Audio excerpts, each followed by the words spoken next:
Chapter 33, Home Influences.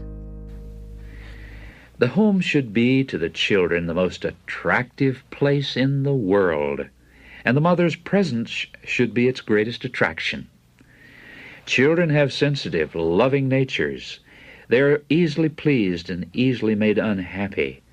By gentle discipline, in loving words and acts, mothers may bind their children to their hearts.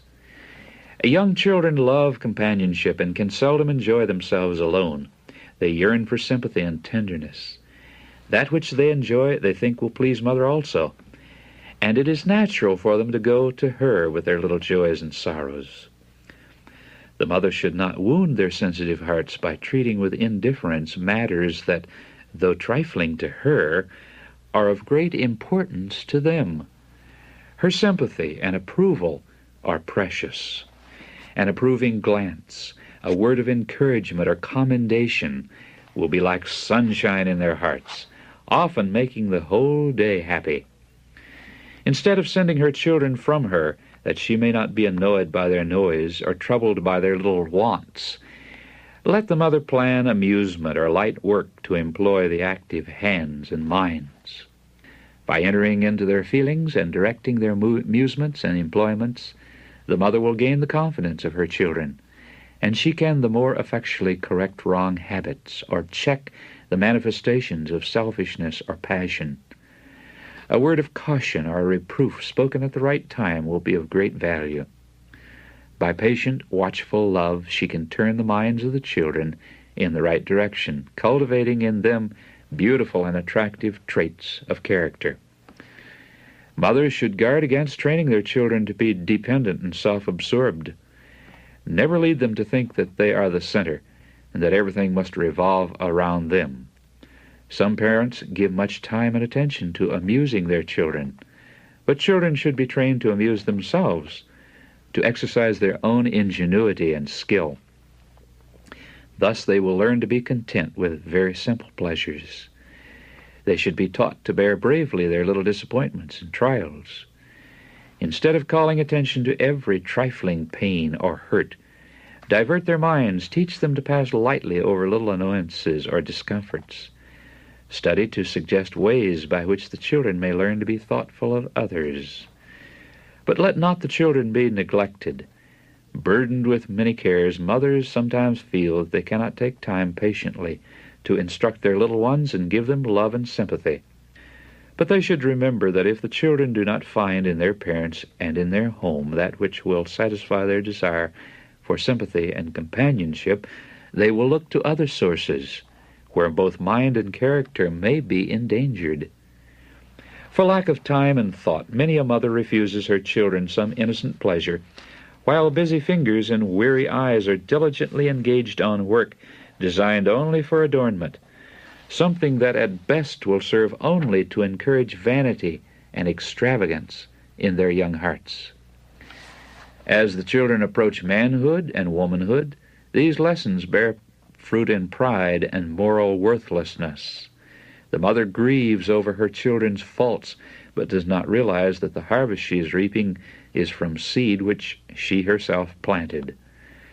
Some mothers are not uniform in the treatment of their children. At times they indulge them to their injury, and again they refuse some innocent gratification that would make the childish heart very happy. In this they do not imitate Christ. He loved the children. He comprehended their feelings and sympathized with them in their pleasures and their trials. The father's responsibility. The husband and father is the head of the household. The wife looks to him for love and sympathy and for aid in the training of the children, and this is right. The children are his as well as hers, and he is equally interested in their welfare. The children look to their father for support and guidance. He needs to have a right conception of life and of the influences and associations that should surround his family.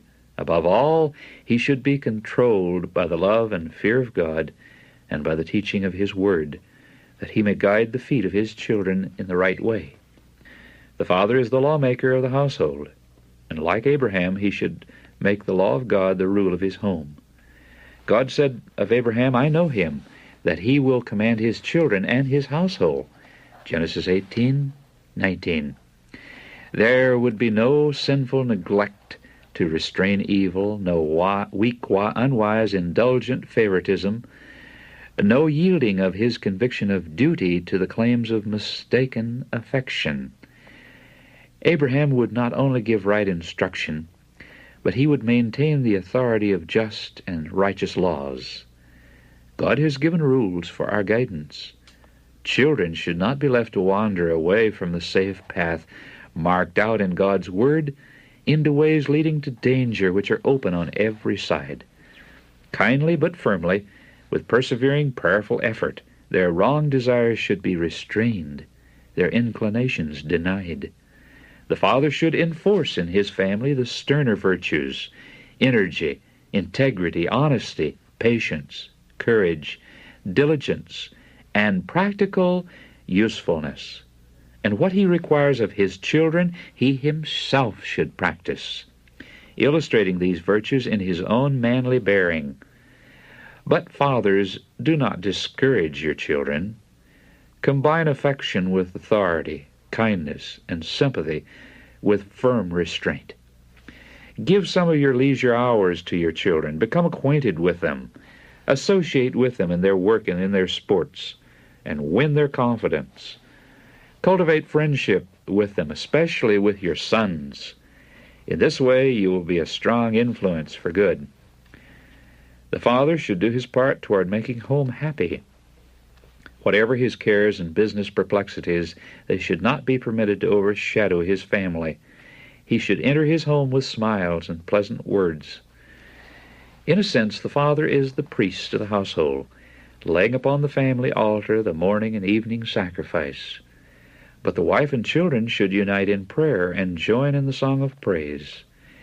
In the morning, before he leaves home for his daily labor, let the father gather his children about him and, bowing before God, commit them to the care of the Father in heaven.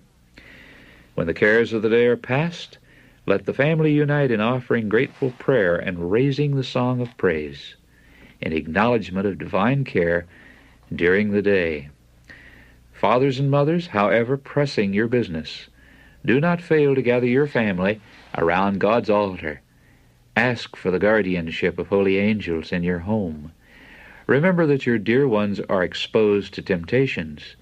Daily annoyances beset the path of young and old. Those who would live patient, loving, cheerful lives must pray. Only by receiving constant help from God can we gain the victory over self. Home should be a place where cheerfulness, courtesy, and love abide. And where these graces dwell, there will abide happiness and peace. Troubles may invade, but these are the lot of humanity. Let patience, gratitude, and love keep sunshine in the heart, though the day may be ever so cloudy. In such homes angels of God abide. Let the husband and wife study each other's happiness, never failing in the small courtesies and the little kindly acts that cheer and brighten the life. Perfect confidence should exist between husband and wife. Together they should consider their responsibilities. Together they should work for the highest good of their children. Never should they, in the presence of the children, criticize each other's plans or question each other's judgment. Let the wife be careful not to make the husband's work for the children more difficult. Let the husband hold up the hands of his wife, giving her wise counsel and loving encouragement. No barrier of coldness and reserve should be allowed to arise between parents and children.